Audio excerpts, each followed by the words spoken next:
Student, आज हम प्रश्नावली 1 के वास्तविक संख्याओं में प्रश्नावली 1B शुरू करने जा रहे हैं। तो इसमें जो पहला क्वेश्चन दिया है, निम्नलिखित को अभाज्य गुणनखंड के रूप में व्यक्त कीजिए। जैसे कि दिया है नंबर 1 में दिया है 140। तो जब हम सबसे पहला नंबर है 140, इसको अभाज्य गुणनखंड में लिखना है 140। तो ये हो जाएगा 140 का, सबसे पहले इसको ये 2 से कटेगा तो ये जाएगा 70 आ गया। फिर इसको 2 से काटेंगे तो आएगा 35, और फिर इसको 2 से इसको हम 5 से काटेंगे तो ये आएगा 7, और लास्ट में इसको 7 से काटेंगे तो 1।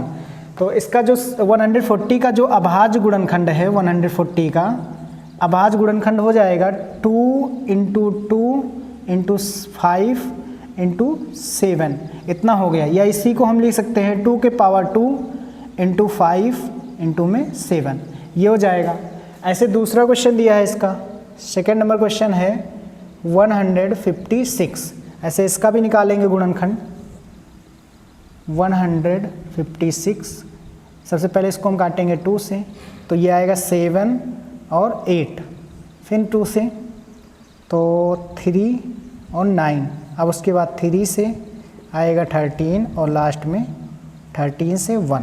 तो इसका जो अभाज्य गुणनखंड आया है 2 × 2 × 3 और × में 13, या इसी को हम लिख सकते हैं 2 के पावर 2 और × में हो जाएगा 3 और × में 13, ये हो जाएगा। इसी प्रकार हमारा जो तीसरा नंबर क्वेश्चन दिया है, तीसरा नंबर क्वेश्चन है 3, 8, 2 और 5। इसका जब गुणनखंड हम निकालेंगे तो 3, 8, 2 और 5। सबसे पहले ये जाएगा 3 से, 3 1 जा 3, 3 2 जा 6, और 3 7 जा 21, और 3 5 जा 15। उसके बाद फिर से 3 से तो ये जाएगा 3 4 जा 12, 3 2 जा 6, 3 5 जा 15। अब उसके बाद ये जाएगा 5 से,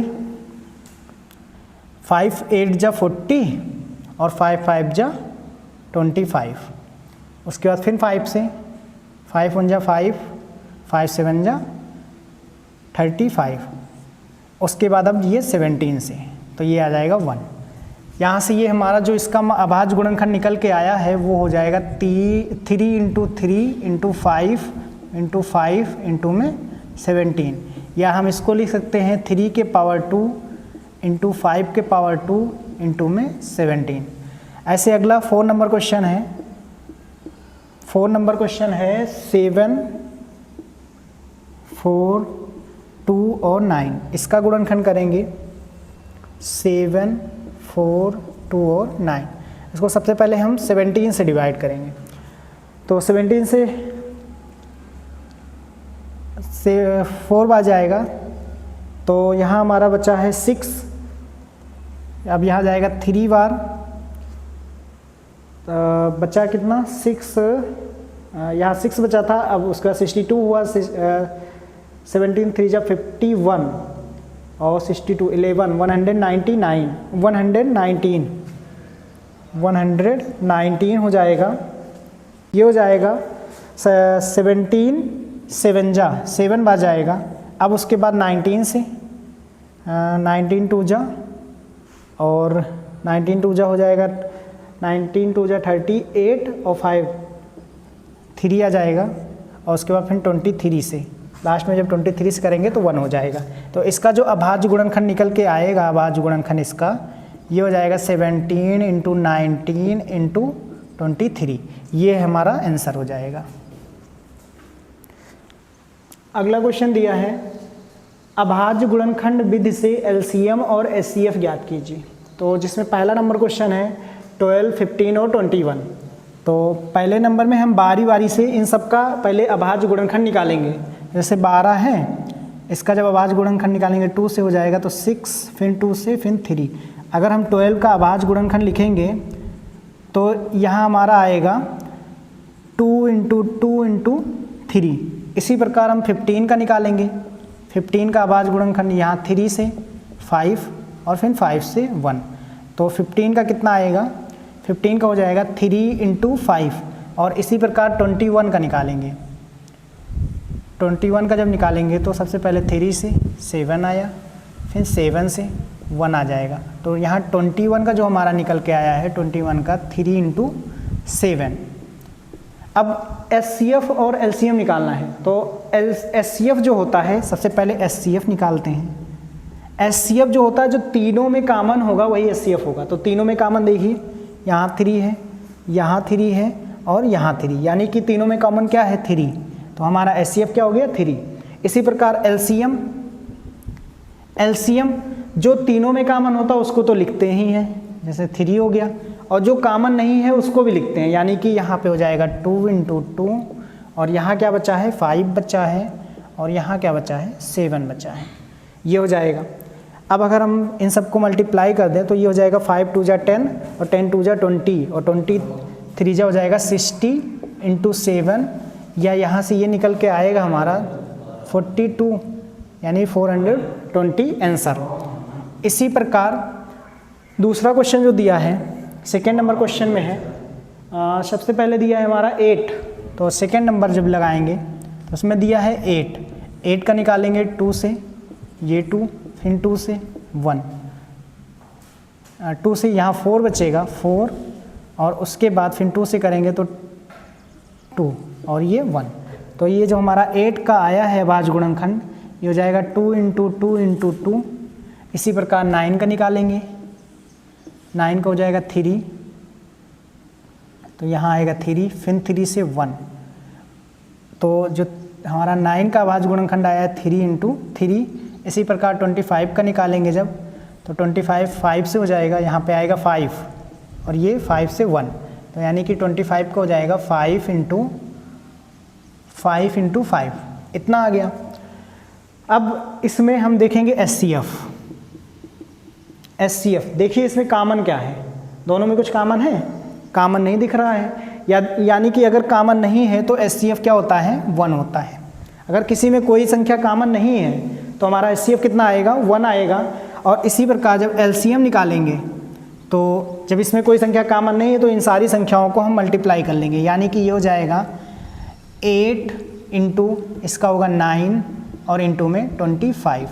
अगर इन दोनों को मल्टीप्लाई करेंगे तो ये हमारा आएगा 200 इंटू 9 यानी कि 1800, ये हो जाएगा आंसर।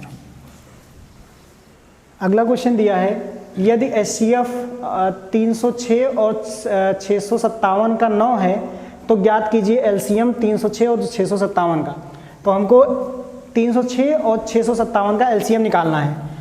एचसीएफ हमारा दिया है, एचसीएफ इक्वल टू है, एचसीएफ इक्वल टू दिया है 306 657 का 9 दिया है, और हमें निकालना है। तो हमें एक फार्मूला पता है कि दोनों संख्याओं का गुणनफल या संख्याओं का गुणनफल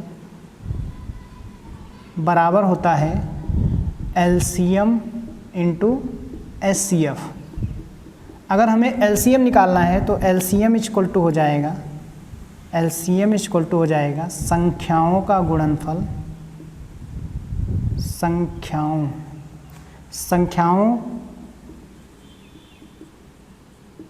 का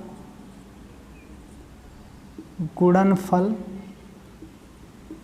अपॉन में क्या हो जाएगा एचसीएफ हो जाएगा, ये हो जाएगा। तो एलसीएम हमें निकालना, किन संख्याओं का एलसीएम निकालना है 306 इंटू 657, इसका एलसीएम निकालना है। तो ये हो जाएगा 306 इंटू 657 अपॉन में एचसीएफ कितना दिया है इसका 9 दिया है, तो हो जाएगा 9। अब अगर हम इसको निकालेंगे यहाँ से तो ये हो जाएगा 9 से इसको काटेंगे, 9 3 जा 27, 3 आ जाएगा और यहाँ बचा 3 यानी 36, 9 4 जा 36, ये आ गया। यानी कि एलसीएम इक्वल टू क्या हो जाएगा 34 इंटू 657, और इन दोनों को अगर गुणा करेंगे तो आएगा हमारा, एक मिनट, तो ये हमारा आएगा निकल के 22, 33 और 8, मतलब 22,338, ये आंसर हो जाएगा। अगला क्वेश्चन दिया है, यदि एचसीएफ 225,60 का जो दिया है वो इस रूप में दिया है 225 गुणे 5 माइनस 10x, तो x का मान बताइए। सबसे पहले हम इन दोनों का SCF निकालते हैं। तो SCF 225,60 इन दोनों का SCF निकालना है हमको। तो हम पहले 225 का निकालेंगे, 225 का अभाज्य गुणनखंड, तो ये हो जाएगा 3 से कटेगा तो ये आएगा 7 और 5, 7 और 5 आ जाएगा। फिर 3 से तो ये हो जाएगा 25 हो जाएगा, और फिर 5 से तो 5 आएगा, और यहाँ फिर 5 से तो 1 आ जाएगा। इसी प्रकार अगर हम निकालें 60 का LCM अभाज्य गुणनखंड, तो हमारा ये आएगा 2 से 30, फिर 2 से 15, फिर 3 से 5, और फिर लास्ट में 5 से 1। तो इसका जो आया है यानी 225 का हमारा अभाज्य गुणनखंड आया 3 × 3 × 5 × 5। इसी प्रकार 60 का आया है 2 × 2 × 3 × 5। अगर यहाँ से देखा जाए तो SCF हमारा क्या होगा, दोनों में ये कॉमन है 3 और एक 5 कॉमन है दोनों में, तो हमारा जो SCF निकल के आएगा वो 3 × 5 हो जाएगा, यानी कि 15। SCF 15 आ गया है। अब ये वैल्यू उठा के हम यहाँ रखेंगे, तो यहाँ रखेंगे, यहाँ हमारा आ जाएगा 15 = 225 × 5 और माइनस में 10x, ये 10x इधर आएगा और 15 को उधर भेजेंगे, तो ये हो जाएगा 10x = इसको मल्टीप्लाई करेंगे तो 5 × 5 = 25 का 5, 5 × 2 = 10 और 2 12 का 2, 5 × 2 = 10 और 1 11, और माइनस में कितना हो जाएगा 15। यहाँ से हो जाएगा 10x = ये आएगा 1 1 1 और 0, इतना आया। यहाँ से x का मान कितना हो जाएगा 111, ये आंसर हो जाएगा। अगला क्वेश्चन है 18 और 117 का SCF दिया है 18m - 117, तो m का मान ज्ञात कीजिए तथा 18 और 117 का LCM ज्ञात कीजिए। तो सबसे पहले हम 18 और 117 का अभाज्य गुणनखंड निकालेंगे, का अभाज्य गुणनखंड, इसका अभाज्य गुणनखंड होगा 2 × 3 × 3। इसी प्रकार 117 का जब निकालेंगे अभाज्य गुणनखंड, 117 का अभाज्य गुणनखंड, तो ये हो जाएगा 3 × 3 × 13, और यहाँ से अगर हम SCF निकालेंगे, SCF, तो ये हमारा SCF निकल के आएगा। देखिए ये 3 इसमें है और इसमें है, और एक इसमें है और एक इसमें है, तो मतलब 2 बार 3 मिल रहा है, तो यानी कि हमारा SCF जो होगा वो 3 × 3 यानी 9 आ जाएगा। अब ये क्योंकि इस क्वेश्चन में बोला है कि ये इसका SCF जो है ये इस रूप में है, तो हम इस 9 को इसके बराबर कर देंगे, यानी कि 18m - 117 बराबर 9। 117 को इस साइड में ले जाएंगे तो ये आएगा 18m बराबर 9 + 117, या 18m बराबर हो जाएगा 126, यहाँ से m बराबर हो जाएगा 7। m का मान हमारा आया है 7। अब उसके बाद आगे हमें निकालना क्या है, इसका LCM भी निकालना है। तो LCM निकालने के लिए LCM = हो जाएगा, यहीं से देखिए ये दोनों जो कॉमन है पहले इसको लिखेंगे, यानी 3 × 3, और उसके बाद ये लिखेंगे कॉमन नहीं है, और ये भी, तो हमारा ये हो जाएगा, इन सबको मल्टीप्लाई करेंगे तो आएगा 18 × 13, और इसको जब मल्टीप्लाई करेंगे तो ये हो जाएगा 4,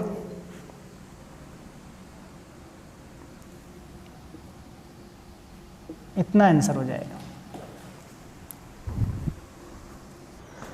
अगला क्वेश्चन है, नीचे दी गई आकृति में x, y और z का मान ज्ञात कीजिए। जिसमें ये दिया है, देखिए अगर हमें x का मान निकालना है तो यहाँ x है और यहाँ ये 2 संख्याएं, तो अगर हम x का मान निकालेंगे इस आकृति से तो x = हमारा क्या हो जाएगा, इन दोनों को गुणा कर देंगे, तो ये हो जाएगा 2 × 3, 3, 8 और 1 इतना हो जाएगा। इसको 2 से मल्टीप्लाई करेंगे तो हमारा आएगा 2, 3 जा 6, एक सेकेंड रोक भैया इसको 2 से मल्टीप्लाई करेंगे तो यहाँ हो जाएगा 2, 1 जा 2, 2, 8 जा 16 का 6, 2, 3 जा 6 और एक वहाँ से कैरी बचा था तो 6 और 1 हो जाएगा 7 और 2, 3 जा 6 ये हो जाएगा। उसके बाद अगला क्वेश्चन आगे इसी में आगे है कि y का मान भी निकालना है। तो देखिए इसका y का 3 और y का मल्टीप्लाई यानी कि 3 इंटू वाई इक्वल टू क्या हो जाएगा 3, 3, 8 और 1। यहाँ से अगर हम y की वैल्यू निकालेंगे तो y इक्वल टू हो जाएगा 3, 3, 8, 1 अपॉन में 3। इसको डिवाइड करेंगे तो 1, 1 और 2 और 7 ये आ जाएगा। उसके बाद अब z की वैल्यू निकालना है तो z यहाँ है, देखिए इन दोनों का गुणा क्या है 161 है यानी कि 7z इक्वल टू क्या हो जाएगा 161। यहाँ से 7z इक्वल टू क्या हो जाएगा 161 अपॉन में 7 और इसको जब डिवाइड करेंगे तो 7, 2 जा 14 और 7, 3 जा 21 ये हो जाएगा आंसर। अगली एक्सरसाइज शुरू कर रहे हैं 1C। तो इसमें जो पहला क्वेश्चन है सिद्ध कीजिए कि √5 एक अपरमेय संख्या है। तो इसमें हम मान लेंगे क्योंकि अपरमेय संख्या बोल रहा है कि हमें सिद्ध करना है अपरमेय संख्या, तो हम इसका विपरीत मानेंगे और ला देंगे इसका मतलब फिर बाद में हमारी जो कल्पना है वो गलत साबित हो जाएगी और फिर उसको हम कह देंगे कि यह अपरमेय संख्या है। तो इसका विपरीत हम मानेंगे, माना √5 √5 इक्वल टू p/q और p/q का मतलब होता है आप परमेय में पढ़े होंगे परमेय संख्या क्या होता है p/q के रूप में होता है। परमेय संख्या किस में होता है p/q के रूप में। तो माना √5 p/q एक परमेय संख्या है क्योंकि अगर √5 p/q है तो एक परमेय हो जाएगा तो हम इसे मान लेते हैं। ये हमारा पहला समीकरण हो जाएगा। और जहाँ पे p और q में एक पूर्णांक है तथा q का मान जो है q का मान हमेशा 1 से बड़ा होगा, मतलब 1 से छोटा q का मान नहीं हो सकता है। और p और q में कोई उभयनिष्ठ गुणनखंड नहीं है, मतलब अगर p का गुणनखंड किया जाए और q का गुणनखंड किया जाए तो दोनों में एक भी मतलब गुणनखंड उभयनिष्ठ नहीं मिलेगा। उसके बाद आगे हम क्या करते हैं कि ये जो पहला समीकरण है इसका हम वर्ग कर देते हैं दोनों पक्षों में। तो पहले समीकरण का वर्ग करेंगे तो यह जाएगा √5 का वर्ग इक्वल टू p/q का वर्ग। और √5 का जब हम वर्ग करेंगे तो क्या आएगा हमारा 5 आएगा और इधर वर्ग करेंगे तो ये हो जाएगा p² अपॉन में q²। इसमें से एक q हम इधर इसमें √5 में गुणा कर देते हैं तो हमारा एक q हम 5 में गुणा कर देते हैं तो हमारा आ जाएगा 5q equal to p² upon q। ये हमारा समीकरण 2 हो जाएगा। फिर उसके बाद हम जानते हैं चूँकि 5q एक पूर्णांक है, क्योंकि हमको पता है कि 5q क्या है एक पूर्णांक है, लेकिन p²/q में कोई उभयनिष्ठ गुणनखंड नहीं है। हमने आगे बताया है कि p और q में कोई गुणनखंड नहीं है। जब p और q में कोई गुणनखंड नहीं है तो p²/q में भी कोई गुणनखंड नहीं होगा। अतः p² अपॉन q क्या है 5q के बराबर नहीं होगा, यानी कि p² अपॉन जब इन दोनों में गुणनखंड कॉमन नहीं है तो इस ये p² अपॉन q 5q के बराबर नहीं होगा। जो समीकरण 2 में क्या कह रहा है कि 5q जो है वो बराबर किसके है p² अपॉन q के, और हमारा जो आया है वो p² upon q not equal to 5q, यानी कि ये इसके बराबर नहीं है। तो हम के विपरीत में है। इससे यह सिद्ध होता है कि हम जो माने हैं, मतलब ये चीज़ जो हम माने हैं ये गलत है, मतलब हमने गलत माना है।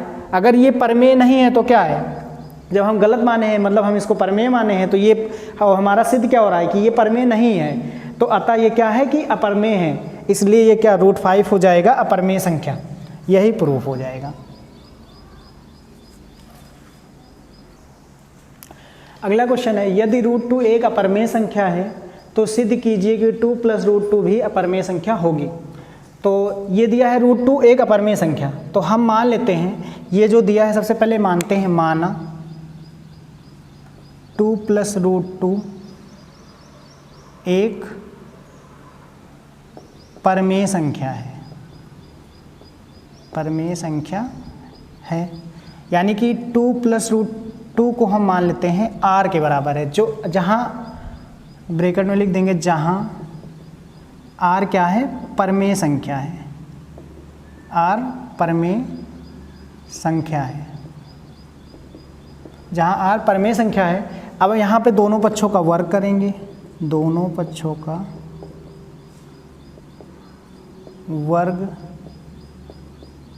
करने पर, दोनों पक्षों का जब वर्ग करेंगे तो ये हो जाएगा 2 + √2 का होल स्क्वायर और बराबर में r स्क्वायर। यहाँ से जब इसमें फार्मूला लगाएंगे a + b का होल स्क्वायर, तो ये हो जाएगा 2 का होल स्क्वायर प्लस √2 का होल स्क्वायर प्लस में 2 × 2 √2 और इक्वल टू में r स्क्वायर। यहाँ से ये हो जाएगा 4 + 2 प्लस में 4 √2 इक्वल टू r स्क्वायर, या ये हो जाएगा 6 + 4 √2 इक्वल टू r स्क्वायर। और यहाँ से 4 √2 इक्वल टू क्या हो जाएगा r स्क्वायर माइनस 6, या √2 इक्वल टू कितना आ जाएगा r स्क्वायर माइनस 6/4।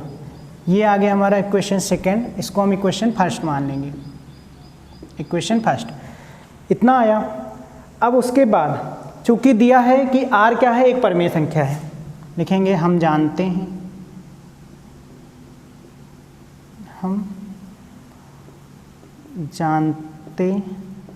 हैं कि r एक परमेय संख्या है, परमेय संख्या है।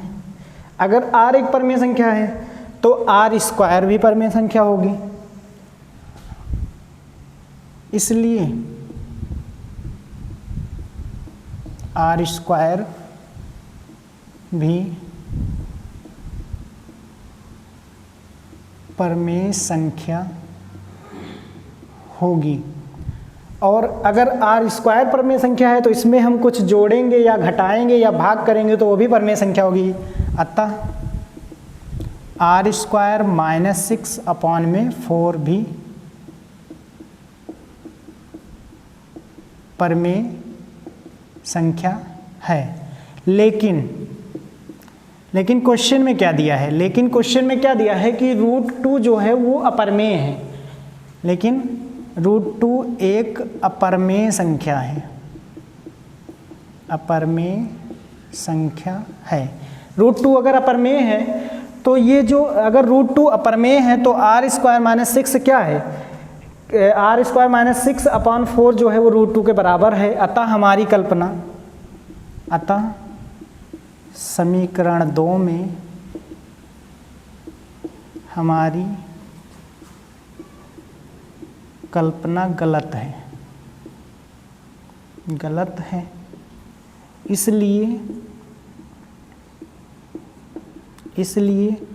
2 + √2 क्या हो जाएगा, एक अपरमेय संख्या होगा, अपरिमेय संख्या है। यही हमको सिद्ध करना था।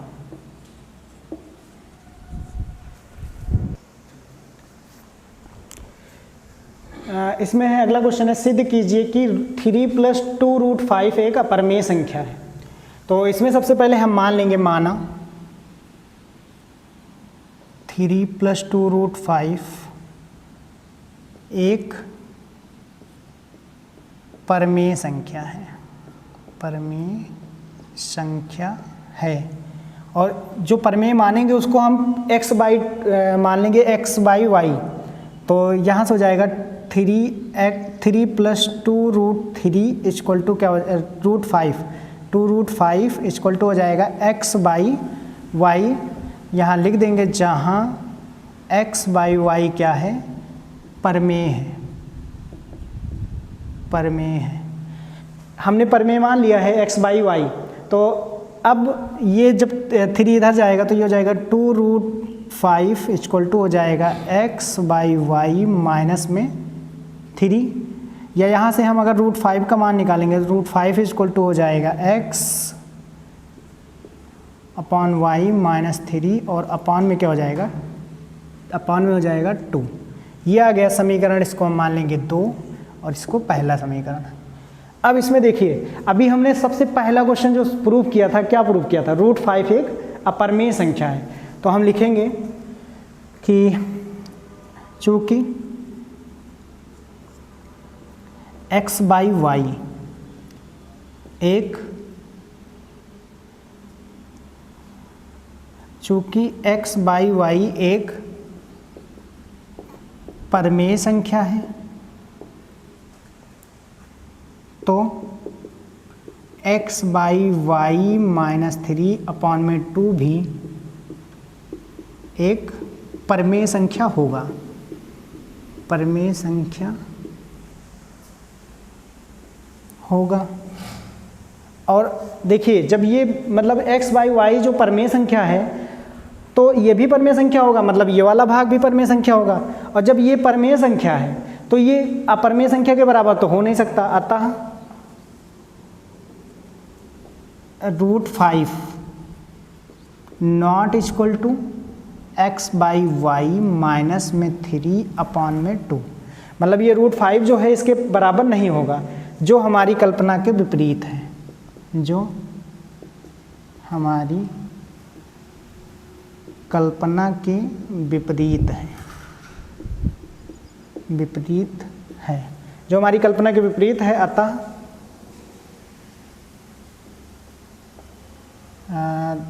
3 + 2√5 अपरमेय होगा, अपरमेय होगा। प्रूफ।